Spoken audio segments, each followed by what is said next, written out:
করছে, যা সারা বাংলাদেশের রাজনীতিতে এসে করেছে।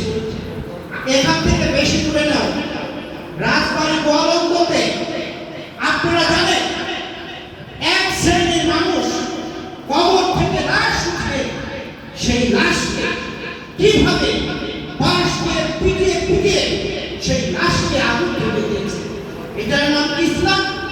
আমি এখানে যারা আলেম ওলামা আছেন তাদের কাছে প্রশ্ন রাখতে চাই, আমার রাসূল কখনো এটা শিখায় না।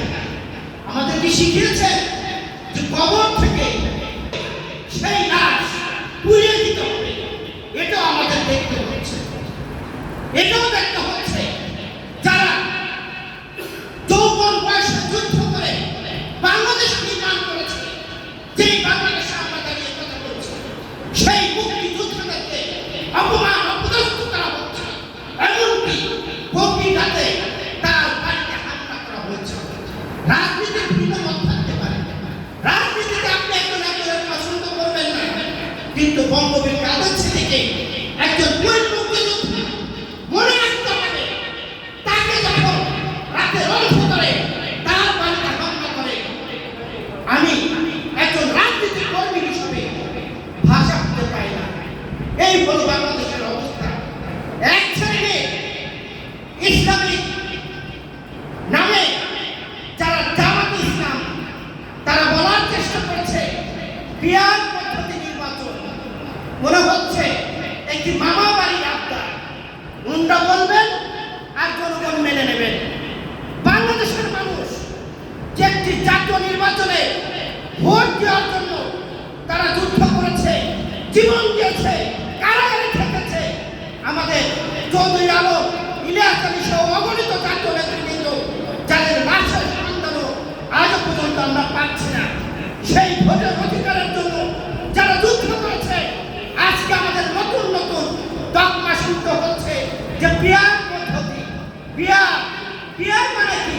এটা তো বাংলাদেশের জনগণ বোঝে না, কিন্তু তারা বলার চেষ্টা করছে পিয়ার না হলে তারা নাকি নির্বাচনে যাবেন না। আপনারা নির্বাচনে যাবেন না, বেশ ভালো কথা।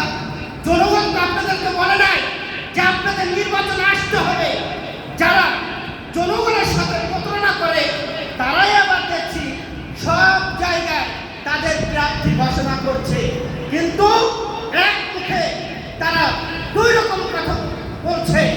এই মুনাফিকের দল যারা 1971 সালে বাংলাদেশ চায়নি, তারা এখন নতুন নতুন ভারতের ফর্মুলা নিয়ে তারা নতুন ষড়যন্ত্র মেতে উঠেছে। আজকে দেখলাম জামাতের এক নেতা বলেছে পিয়ার পদ্ধতি নির্বাচন না হলে আওয়ামী লীগকে নিয়ে নাকি তারা রাজপথে আন্দোলন করবে। বাংলাদেশের মানুষ জানে আপনারা কত বড় মুনাফিক, কাজে আপনাদেরকে দেশের জনগণ বিশ্বাস করে না। আওয়ামী লীগকে নিয়ে আপনারা রাজপথে থাকবেন, আর এদেশের জনগণ আঙুল চুষে চকলেট খাবে না। এদেশের জনগণ জানে কিভাবে কাকে কিভাবে প্রতিরোধ করতে হয়। দেখেননি, আপা চলে গিয়েছে, আপা আর আসবে না, কিন্তু আপনাদের দোষরদের পুনর্বাসন করার জন্য জামাত ব্যাকুল হয়ে আছে। আমরা জাতীয় রাজনীতিতে যে বিশৃঙ্খলা দেখছি, এটার জন্য আমরা যুদ্ধ করিনি, এটার জন্য কারাগারে থাকিনি। আমি ব্যক্তির উপর 19 মামলার আসামি। এখানে যারা আছে তারা একাধিক মামলার আসামি, একাধিকবার কারাগারে গিয়েছে। আমি ইকরাম ভাই সহ জাতীয় নেতৃবৃন্দ যারা আছেন, আমি যেই কথাটি বলে শেষ করতে চাই, আমাদের মধ্যে যদি অনৈক্য থাকে তাহলে আকাশের যেই কালো মেঘ, সেই কালো মেঘ আপনারা ঠেকাতে পারবেন না। আমাদের ঐক্যবদ্ধ হতে হবে।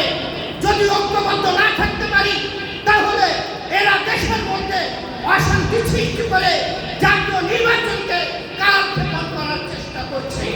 আমরা স্পষ্ট ভাষায় বলতে চাই, আগামী ফেব্রুয়ারি নির্বাচন হবে। এই নির্বাচন নিয়ে যদি কেউ ষড়যন্ত্র করে তাহলে দেশের জনগণকে নিয়ে দাঁত ভাঙা জবাব দেবো ইনশাআল্লাহ।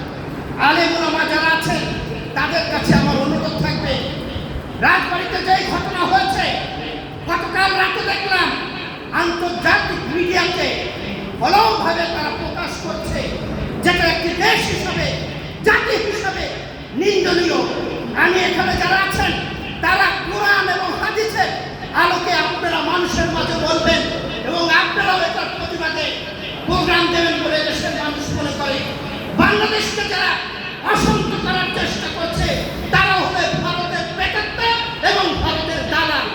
আপা পালিয়ে পালিয়ে দিল্লিতে শয়তানি করছে, সেই সন্ত্রাসীর সাথে যুক্ত হয়েছে জামাতে ইসলাম। কাজেই বাংলাদেশকে যারা অশান্ত করার চেষ্টা করবে, বাংলাদেশের জনগণ নিয়ে তাদেরকে আমরা